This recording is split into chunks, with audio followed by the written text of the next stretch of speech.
بھائی نے کویسچن کیا تھا کہ اگر زوجہ کے پاس زیور ہو تو اس کی زکوٰۃ کون دے گا، بیوی دے گی یا شوہر دے گا؟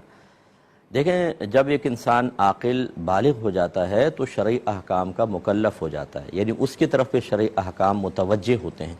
تو اگر زوجہ کے پاس زیور ہے، مال ان کے پاس ہے، تو زکوٰۃ کا حکم ان کی طرف متوجہ ہوگا۔ یہ جو ہماری خواتین اپنی جان چھڑانے کے لیے بھی ہم تو کماتے نہیں ہیں، ہمارے پاس کون سا کیش ہے، تو شوہر ادا کرے، یعنی اللہ تعالیٰ تو یہ فرما رہا ہے اپنے مال کی زکوٰۃ تم دو، اور وہ کہہ رہی ہیں شوہر دے گا۔ اگرچہ ان کی اجازت سے شوہر ادا کرے تو زکوٰۃ ادا ہو جائے گی، لیکن اس کا مطلب یہ نہیں ہے کہ شوہر اپنے پیسوں سے کرے اور آپ اپنا سونا سمیٹ کر سینے کے ساتھ لگا کر رکھیں۔ مال کی محبت کو ختم کرنے کے لیے اور اس امتحان کے لیے کہ مال کی محبت زیادہ ہے یا اللہ کی محبت زیادہ ہے، مال کو خرچ کرنے کا حکم ہے۔ بیوی وہ بھی نہیں کر رہی تو مال کی محبت ثابت ہوئی کہ اللہ کی اتنی محبت نہیں جتنی مال کی ہے۔ پھر بخل دور کرنا مقصود ہے کہ جہاں پر شرعی حکم ہے، صحیح ضرورت ہے، وہاں بھی مال خرچ نہ کیا جائے، مال کی محبت کی وجہ سے سینے سے لگا کر رکھیں، اس کو بخل کہتے ہیں، اور یہ حرام اور گناہ کبیرہ ہے، کیونکہ اس پہ آخرت میں وعیدیں بیان کی گئی ہیں قرآن میں، حدیث میں، وہ بخل بھی ختم نہیں ہوتا۔ پھر جس کو اللہ نے مال دیا ہے اس مال میں غریبوں کا حق رکھا ہے اللہ نے،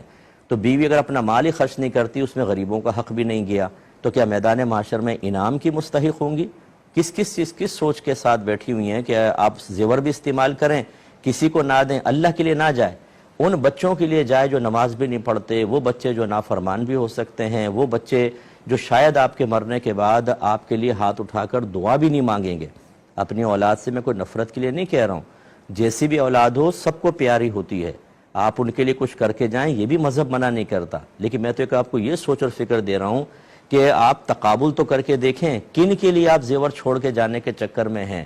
ایسی اولاد کے لیے؟ اور جبکہ اللہ تعالیٰ نے آپ کو زیور بھی اللہ نے دیا، صحت آپ کو دی، اسلام دیا، اپنے حبیب کی امت میں پیدا فرمایا، کیا کچھ انعام نہیں دیا؟ تو ہماری بہنوں کو چاہیے کہ اپنے زیور سے زکوٰۃ نکالیں، اگر نہیں ہے تو شوہر سے ادھار لے کے زکوٰۃ ادا کریں، اور پھر جیسے بھی پیسہ جمع ہو، عیدی ہوتی ہے، دیگر ہوتی ہے، شوہر کو وہ قرضہ ادا کریں۔ اور اگر بالکل کچھ نہیں مل رہا تو اپنا زیور سیل کریں اور زکوٰۃ کو ادا کریں، ورنہ نبی کریم صلی اللہ علیہ وسلم نے ارشاد فرمایا کہ جس سونا چاندی کی زکوٰۃ ادا نہیں کی جائے گی، بروز قیامت اس کو آگ میں تپایا جائے گا، اور جس نے ادا نہیں کی ہوگی اس کے پہلوؤں کو داغا جائے گا،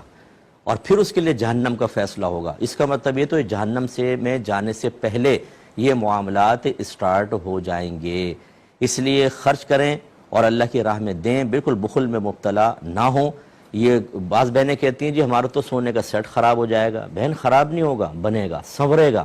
کیونکہ نبی کریم صلی اللہ